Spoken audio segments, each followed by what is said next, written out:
Hello friends, welcome to our channel. இன்னைக்கு நம்ம ரொம்ப சூப்பரான ஒரு ஸ்வீட் பருப்பு போலி எப்படி பண்றதுன்னு பார்க்க போறோம். இதை ஒப்புட்டுன்னு சொல்வாங்க. நம்ம சேனலுக்கு புதுசா இருந்தீங்கன்னா மறக்காம சப்ஸ்கிரைப் பண்ணுங்க. பருப்பு போலிக்கு மேல கோட் பண்றதுக்காக இப்போ நம்ம மாவு ரெடி பண்ணி வச்சிரலாம். அதுக்காக ஒரு 200 கிராம் மைதா மாவு எடுத்துக்கலாம். கொஞ்சமா உப்பு போட்டுடலாம். தண்ணி ரொம்ப சேர்க்காம அளவா தண்ணி சேர்த்து இதை நல்லா பிசைஞ்சு வச்சிடலாம். இட்லி மாவு பிசைறதுக்கு இது கொஞ்ச நேரம் ஊறட்டும். இதை எடுத்து வச்சிடலாம். அதுக்கப்புறம் கடலைப்பருப்பு ஒரு 250 கிராம் எடுத்திருக்கோம்.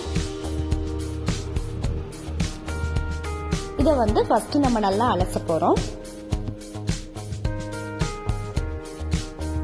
ஒரு 2-3 டைம் கடலைப்பருப்பை நல்லா கழுவிக்கலாம்.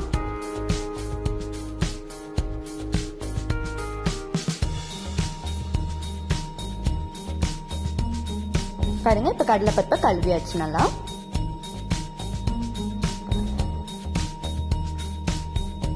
இதை இப்ப நம்ம குக்கர்ல போட்டு தேவையான அளவு தண்ணி ஊற்றி ஒரு 4 விசில் விட போறோம்.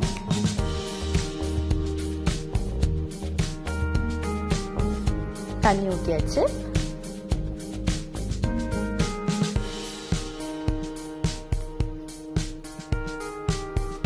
இது ஒரு 4 விசில் விட்டுடலாம். போலியில 2 டைப் இருக்கு. தேங்காய் போலி, பருப்பு போலி. நம்ம இப்ப கடலை பருப்பு போலி தான் செய்ய போறோம்.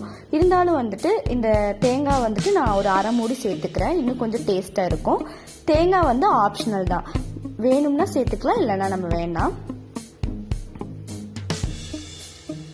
தேங்காய் அரை மூடி எடுத்து நல்லா செரவி இதை நல்லா வறுத்துக்க போறோம். இப்போ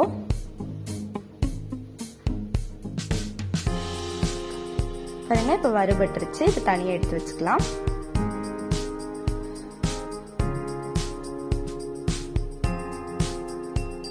இப்ப நம்ம கடலை பருப்பு வெந்துடுச்சு.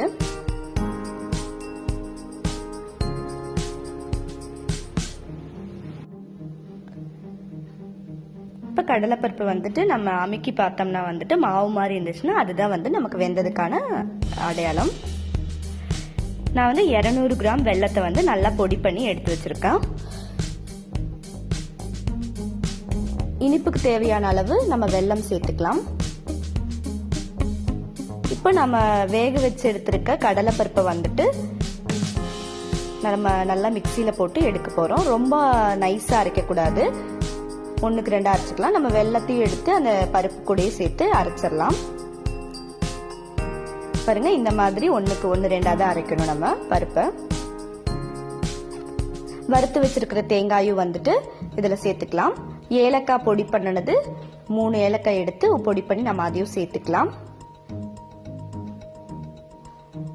இப்ப இதை நம்ம நல்லா பிசைஞ்சு விட்டுடலாம். பிசைஞ்சதுக்கு அப்புறமா சின்ன சின்ன உருண்டையா நம்ம இந்த பருப்பை பிடிச்சி வச்சிடலாம்.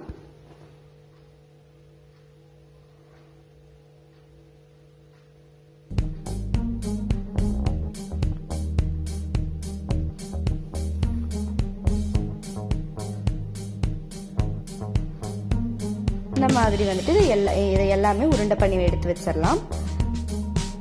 அடுத்ததா தோசைக்கல்ல காய வச்சிடலாம். தோசைக்கல் காய்ஞ்சதுக்கு அப்புறமா எண்ணெய் தடவிட்டு நம்ம ஆல்ரெடி பண்ணி வச்சிருக்கிற மாவுல இந்த உருண்டையை போட்டு நல்லா டிப் பண்ணி எடுக்க போறோம்.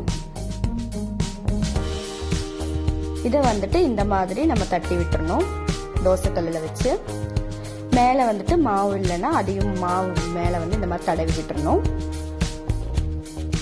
நம்ம பண்ணி வச்சிருக்கிற எல்லா உருண்டைகளையுமே தோசைக்கல்ல இந்த மாதிரி நம்ம எடுத்து தட்டி விட்டுடலாம்.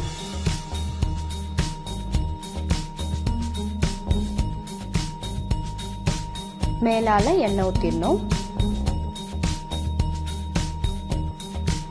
இது ரொம்ப கருக விடாம வெந்ததுக்கு அப்புறமா திருப்பி போட்டுடலாம்.